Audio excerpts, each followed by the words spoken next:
കൃത്യമായിട്ടൊരു ക്ലീനിങ് റൂട്ടീനൊക്കെ ഉണ്ടാക്കി വീടിൻ്റെ പല ഭാഗങ്ങൾ ഓരോ ദിവസങ്ങളിൽ അസൈൻ ചെയ്ത് അങ്ങനെയൊക്കെ വൃത്തിയാക്കുന്നവരുണ്ടാകാം. അല്ലാന്നുണ്ടെങ്കിൽ നമുക്ക് പെട്ടെന്ന് ആവശ്യത്തിനനുസരിച്ച് വീടിൻ്റെ പല ഭാഗങ്ങൾ ക്ലീൻ ചെയ്യുന്നവരുണ്ടാകാം.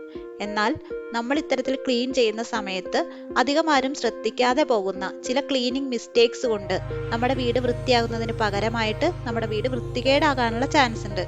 അപ്പോൾ ഇത്തരത്തിൽ നമ്മൾ ശ്രദ്ധിക്കാതെ പോകുന്ന ക്ലീനിങ് മിസ്റ്റേക്സ് എന്തൊക്കെയാണെന്നാണ് ഇന്നത്തെ വീഡിയോയിലൂടെ ഞാൻ നിങ്ങളുമായിട്ട് ഷെയർ ചെയ്യുന്നത്. ഞാൻ അപർണ വിവേക് കുമാർ. എല്ലാവർക്കും എ ലേഡീസ് നോട്ട് ബാഡിന്റെ പുതിയൊരു വീഡിയോയിലേക്ക് സ്വാഗതം.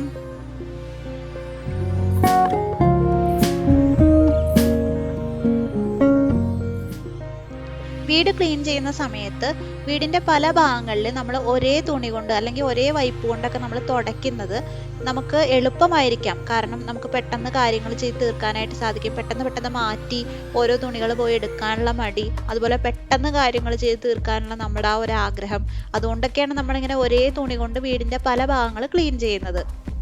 എളുപ്പത്തിന് വേണ്ടി ചെയ്യുന്ന ഈ ഒരു കാര്യം നമ്മുടെ വീടിനെ കൂടുതൽ വൃത്തികേടാക്കുകയാണെന്ന് പറഞ്ഞാൽ നിങ്ങൾക്കത് വിശ്വസിക്കാൻ സാധിക്കുമോ? അഴുക്കും പൊടിയും ബാക്ടീരിയാസൊക്കെ ഒരു പ്രതലത്തിൽ നിന്ന് മറ്റൊരു പ്രതലത്തിലേക്ക് സ്പ്രെഡ് ആകാനായിട്ട് ഇത്തരത്തിൽ നമ്മൾ ഒരേ തുണി ഉപയോഗിച്ച് വീടിന്റെ പല ഭാഗങ്ങൾ തുടയ്ക്കുന്നത് കാരണമായി തീരാം.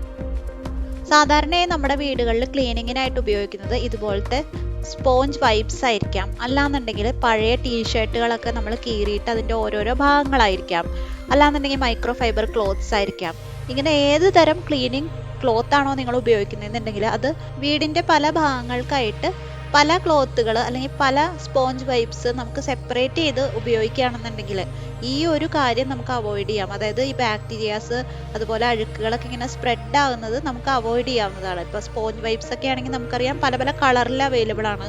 അപ്പോൾ നമുക്ക് ഒരു കളറിലുള്ളത് ഒരു ഭാഗത്തേക്ക് അങ്ങനെ നമുക്ക് സെപ്പറേറ്റ് ചെയ്ത് ഉപയോഗിക്കാനായിട്ട് എളുപ്പമാണ്. ക്ലീൻ ചെയ്യുന്ന സമയത്ത് എപ്പോഴും ഒരു പാറ്റേൺ ഫോളോ ചെയ്യാനായിട്ട് ശ്രദ്ധിക്കുക. അതായത് മുകളിൽ നിന്ന് താഴേക്ക് നമ്മൾ ക്ലീൻ ചെയ്യാനായിട്ട് ശ്രദ്ധിക്കണം. ഇപ്പം നമുക്ക് ഇന്ന് ചിലന്തി വലയൊക്കെ തൂക്കേണ്ട ദിവസമാണ്. എന്നിട്ട് വേണം നമുക്ക് ഫ്ലോർ ക്ലീൻ ചെയ്യേണ്ടതെന്നുണ്ടെങ്കിൽ നമ്മൾ ആദ്യം തന്നെ മുകളിൽ നിന്ന്, അതായത് ചിലന്തി വലയൊക്കെ ആദ്യം തൂത്തതിന് ശേഷം പിന്നീട് നമ്മൾ ജനലിലുള്ള പൊടിയൊക്കെ തൂക്കുക. അപ്പോൾ കറക്റ്റ് ആ ഒരു ഓർഡറിൽ നമ്മൾ ചെയ്യുകയാണെന്നുണ്ടെങ്കിൽ നമ്മൾ ഇപ്പോൾ ഓൾറെഡി നമ്മൾ തറ അടിച്ചു വാരുകയും അതുപോലെ തുടക്കുകയൊക്കെ ചെയ്തതിന് ശേഷം നമുക്കറിയാം ജനലിലെ പൊടിയൊക്കെ തൂക്കുകയാണെന്നുണ്ടെങ്കിൽ വീണ്ടും നമ്മൾ വൃത്തിയാക്കിയ സ്ഥലത്ത് വീണ്ടും പൊടി വീഴാനുള്ള ചാൻസ് ഉണ്ട്.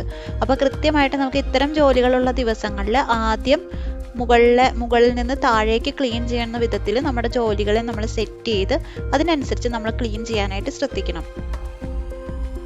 ഈ ഒരു പോയിന്റിനോട് അനുബന്ധിച്ച് വരുന്ന ഒരു കാര്യമാണ് അടുത്ത പോയിന്റ്.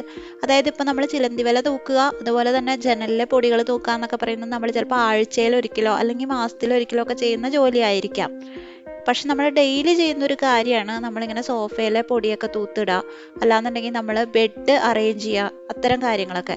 അപ്പോൾ അത് നമ്മൾ ഡെയിലി ചെയ്യുന്ന സമയത്ത് ആദ്യം ഈ ഒരു കാര്യം ബെഡ് അറേഞ്ച് ചെയ്യുക അല്ലെങ്കിൽ സോഫ അറേഞ്ച് ചെയ്യുക, ഇത്തരം കാര്യങ്ങൾ ചെയ്തതിന് ശേഷം സോഫയിലെയും ബെഡിലേക്ക് പൊടി ഓൾറെഡി ഫ്ലോറിലേക്ക് വീണതിന് ശേഷം മാത്രം ഫ്ലോർ സ്വീപ്പ് ചെയ്യാനും മോപ്പ് ചെയ്യാനുമായിട്ട് ശ്രദ്ധിക്കണം.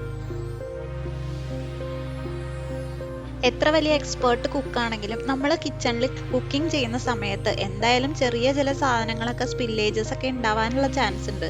എന്നാൽ ഈ ഇത്തരത്തിലുള്ള സ്പില്ലേജുകൾ, അതായത് ഇങ്ങനെ തെറിച്ച് വീഴുന്ന സാധനങ്ങളൊക്കെ നമ്മൾ അപ്പം ക്ലീൻ ചെയ്യാതെ നമ്മളത് പിന്നീട് ക്ലീൻ ചെയ്യാൻ വേണ്ടി ക്ലീനിങ്ങിൻ്റെ സമയത്ത് ക്ലീൻ ചെയ്യാൻ വേണ്ടി വെക്കുമ്പോൾ എന്താ പ്രശ്നം ഉണ്ടാവണേ, അത് കൂടുതൽ ഉണങ്ങി പിടിച്ച് നമുക്കൊരൊറ്റ വൈപ്പിലൂടെ അത് ക്ലീൻ ചെയ്തെടുക്കാനൊന്നും സാധിക്കില്ല.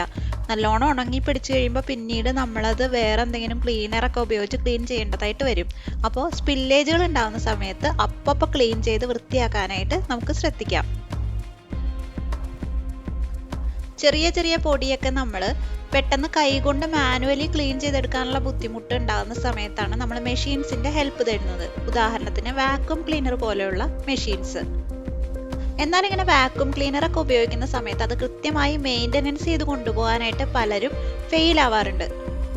ഇങ്ങനെ വരുമ്പോൾ എന്താണ് സംഭവിക്കുക, വാക്യൂം ക്ലീനറിന്റെ എഫിഷ്യൻസി കുറയും, അതുപോലെ അത് വേണ്ട രീതിയിൽ പ്രവർത്തിക്കാതെയാവും. അപ്പോൾ പെട്ടെന്ന് ചൂടായി പെട്ടെന്ന് അതിൻ്റെ നമ്മൾ നേരത്തെ ഉപയോഗിച്ചിരുന്ന പോലെ വാക്യൂം ക്ലീനർ ഇപ്പോൾ വൃത്തിയാക്കാൻ സാധിക്കാത്തതിൻ്റെ പ്രധാനപ്പെട്ട കാരണം അതിനുള്ളിലെ നമ്മൾ ആ ഡസ്റ്റ് ബാഗ് നമ്മൾ ക്ലീൻ ചെയ്ത് കൊടുക്കാത്തത് കൊണ്ടാണ്. നമ്മളിത് വർക്ക് ചെയ്യിപ്പിക്കുന്ന സമയത്ത് ഒരിക്കലും നമ്മൾ വിചാരിക്കില്ല ഇത്രയധികം ഡസ്റ്റ് ഇത് വലിച്ചെടുക്കുന്നുണ്ടെന്നുള്ളത്. അപ്പോൾ നമ്മൾ ഇടയ്ക്കിടയ്ക്ക് ഈ ഡസ്റ്റ് ബാഗ് ഓപ്പൺ ചെയ്ത് അതിനുള്ളിൽ നിന്ന് ബാഗ് എടുത്ത് അത് തുറന്ന് അതിനുള്ളിലെ ഡസ്റ്റൊക്കെ നമ്മൾ ഏകദേശം ഒരു പകുതി അല്ലെങ്കിൽ ഒരു 1/4 ഭാഗം ആകുമ്പോഴെങ്കിലും ഈ ബാഗ് നമ്മൾ ക്ലീൻ ചെയ്ത് കൊടുക്കാനായിട്ട് ശ്രദ്ധിക്കണം. ഇങ്ങനെ ക്ലീൻ ചെയ്യുന്നത് കൊണ്ട് വാക്യൂം ക്ലീനർ കുറേ നാൾ നമുക്ക് അധികം കേടുപാടുകൾ കൂടാതെ ഉപയോഗിക്കാനായിട്ട് സാധിക്കും. അതുപോലെ തന്നെ പെട്ടെന്ന് ചൂടാകാതെ കൂടുതൽ എഫിഷ്യൻ്റ് ആയിട്ട് വാക്യൂം ക്ലീനർ ഉപയോഗിക്കാനായിട്ട് സാധിക്കും. അപ്പോൾ ഡസ്റ്റ് ബാഗ് ഇടയ്ക്കിടയ്ക്കെങ്കിലും നമ്മൾ ക്ലീൻ ചെയ്ത് അതിനുള്ള വേസ്റ്റ് ഒക്കെ ക്ലിയർ ചെയ്ത് കൊടുക്കാനായിട്ട് ശ്രദ്ധിക്കാം. പണ്ട് കാലത്തെ അപേക്ഷിച്ച് ഇന്നത്തെ കാലത്ത് പലതരത്തിലുള്ള ക്ലീനേഴ്സ് നമുക്ക് അവൈലബിൾ ആയിട്ടുണ്ട് മാർക്കറ്റിൽ.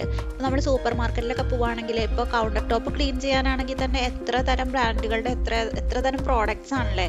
അപ്പോൾ നമ്മൾ ഭയങ്കര ഹാർഷ് ആയിട്ടുള്ള ക്ലീനേഴ്സ് യൂസ് ചെയ്യാറുണ്ട്, അതുപോലെ മൈൽഡ് ആയിട്ടുള്ള ക്ലീനേഴ്സ് ഉണ്ട്. അപ്പോൾ നമ്മൾ ഈ ക്ലീനേഴ്സ് യൂസ് ചെയ്യുമ്പോൾ പ്രത്യേകം ശ്രദ്ധിക്കുക, ഇതിൻ്റെ എക്സ്പയറി ഡേറ്റ് കഴിഞ്ഞോ എന്നുള്ളത് നമ്മൾ നോക്കണം. നമ്മൾ മേടിക്കുന്ന ഫുഡ് പ്രോഡക്ട്സിൻ്റെയൊക്കെ എക്സ്പയറി ഡേറ്റ് നോക്കുന്നത് പോലെ തന്നെ ക്ലീനേഴ്സിൻ്റെ എക്സ്പയറി ഡേറ്റ് എത്ര നാളുണ്ട്, അതുപോലെ അത് കഴിഞ്ഞതിന് ശേഷം നമ്മൾ ഉപയോഗിക്കുന്നുണ്ടോ എന്ന് ശ്രദ്ധിക്കാനായിട്ട് നമ്മൾ പലപ്പോഴും മറക്കാറുണ്ട്. അതുപോലെ തന്നെ നമ്മൾ പലതരത്തിലുള്ള ക്ലീനിങ് സൊല്യൂഷൻസ് ഉപയോഗിക്കുന്ന സമയത്ത് പലതരത്തിലുള്ള സർഫസുകളിൽ, അതായത് ഇപ്പോൾ വുഡൻ ഫർണിച്ചേഴ്സ് ആണെങ്കിൽ, അതുപോലെ ഗ്രാനൈറ്റ് കൗണ്ടർ ടോപ്പുകളാണെങ്കിൽ, ഇത്തരം സ്ഥലങ്ങളിലൊക്കെ നമ്മൾക്ക് ചിലപ്പോൾ നമ്മളെല്ലായിടത്തും ഉപയോഗിക്കുന്ന ക്ലീനേഴ്സ് നമുക്ക് ഉപയോഗിക്കാൻ പറ്റില്ല. നമ്മൾ നേരത്തെ തുണിയുടെ കാര്യം പറഞ്ഞതുപോലെ തന്നെ അത് ഡിഫറെൻ്റ് ആയിട്ട് അപ്പോൾ പല പ്രതലങ്ങളിൽ പലതരത്തിലുള്ള ക്ലീനിങ് സൊല്യൂഷൻസ് ഉപയോഗിക്കേണ്ടതായിട്ട് വരും. വുഡൻ ഫർണിച്ചറുകളിലൊക്കെ ഇപ്പോൾ നമ്മൾ നോക്കുകയാണെങ്കിൽ ചിലപ്പോൾ ആൽക്കലൈനോ അല്ലെങ്കിൽ അസിഡിക് ആയിട്ടുള്ള കെമിക്കൽസ് അടങ്ങിയിട്ടുള്ള ക്ലീനിങ് സൊല്യൂഷൻസ് നമ്മൾ കടയിൽ നിന്ന് വാങ്ങുന്ന സൊല്യൂഷൻസ് യൂസ് ചെയ്ത് കഴിഞ്ഞാൽ വുഡൻ ഫർണിച്ചറുകളൊക്കെ ഭയങ്കര സെൻസിറ്റീവ് ആയിരിക്കും. അപ്പോൾ പെട്ടെന്ന് നമുക്ക് ഇത്തരത്തിലുള്ള നമ്മുടെ ഫർണിച്ചറുകളൊക്കെ കേടുവരാൻ, അതുപോലെ ഗ്രാനൈറ്റ് പ്രതലങ്ങളൊക്കെ പെട്ടെന്ന് കേടുവരാനുള്ള ചാൻസ് ഉണ്ട്. നോർമൽ ഡിഷ് വാഷിംഗ് ലിക്വിഡും അതുപോലെ തന്നെ വെള്ളവും ചേർത്തിട്ട് നമുക്ക് വീട്ടിൽ തന്നെ DIY സൊല്യൂഷൻസ് ഉണ്ടാക്കി നമുക്ക് ഇത്തരം ഭാഗങ്ങളിലൊക്കെ എളുപ്പത്തിൽ ക്ലീൻ ചെയ്യാവുന്നതാണ്. ഒരു വീടിനുള്ളിൽ തന്നെയുള്ള മെമ്പേഴ്സ് കോമൺ ആയിട്ട് നമ്മൾ ടച്ച് ചെയ്യുന്ന ചില ഭാഗങ്ങളുണ്ടല്ലോ, അപ്പോൾ വാതിലിൻ്റെ പിടി, അതുപോലെ തന്നെ റിമോട്ടുകൾ, ഇങ്ങനത്തെ സാധനങ്ങളൊക്കെ നമ്മൾ വീട് ക്ലീൻ ചെയ്യുന്ന സമയത്ത് ഇഗ്നോർ ചെയ്യാറുണ്ട്. അപ്പോൾ അതൊരു വലിയ തെറ്റാണ്. കൈകൊണ്ട് ടച്ച് ചെയ്യുന്ന സാധനങ്ങളും അതുപോലെ തന്നെ ടച്ച് ചെയ്യുന്ന ഭാഗങ്ങളും വീടിൻ്റെ ക്ലീനിങ് റൂട്ടീനിൽ നമ്മൾ ഉൾപ്പെടുത്താനായിട്ട് ശ്രദ്ധിക്കണം. അടിക്കടി കൈകൊണ്ട് തൊടുന്ന ഭാഗങ്ങൾ അപ്പം നമ്മൾ ഡിസിൻഫെക്റ്റിംഗ് സൊല്യൂഷൻസ് വെച്ചിട്ടോ അല്ലാന്നുണ്ടെങ്കിൽ നോർമൽ ക്ലീനേഴ്സ് വെച്ചിട്ടോ അപ്പോൾ ഇനി ക്ലീനിങ് റൂട്ടീനിൽ ഉൾപ്പെടുത്തി ക്ലീൻ ചെയ്യാനായിട്ട് ശ്രദ്ധിക്കാം. ക്ലീനിങ് സമയത്ത് നമ്മുടെ വീട്ടിൽ നമ്മുടെ ക്ലീനിങ് റൂട്ടീനിൽ ഉൾപ്പെടുത്തേണ്ട ചില കാര്യങ്ങൾ, അതുപോലെ തന്നെ നമ്മൾ ക്ലീനിങ്ങിൻ്റെ സമയത്ത് ചെയ്യുന്ന ചില മിസ്റ്റേക്കുകളാണ് ഇന്നത്തെ വീഡിയോയിലൂടെ ഞാൻ നിങ്ങളുമായിട്ട് ഷെയർ ചെയ്തത്. വീഡിയോ ഇഷ്ടപ്പെട്ടു എന്ന് ഞാൻ വിശ്വസിക്കുകയാണ്. വീഡിയോ ഇഷ്ടമായാൽ ലൈക്ക് ചെയ്യാനും കമൻറ്റ് ചെയ്യാനും ഷെയർ ചെയ്യാനും മറക്കരുത്. കൂടുതൽ വീഡിയോസ് കാണാനായിട്ട് ചാനൽ സബ്സ്ക്രൈബ് ചെയ്യാനും മറക്കല്ലേ. നല്ലൊരു അടിപൊളി വീഡിയോ ആയിട്ട് ലേഡീസ് നോട്ട് പാഡിൻ്റെ പുതിയൊരു വീഡിയോയിലൂടെ നമുക്ക് വീണ്ടും കാണാം.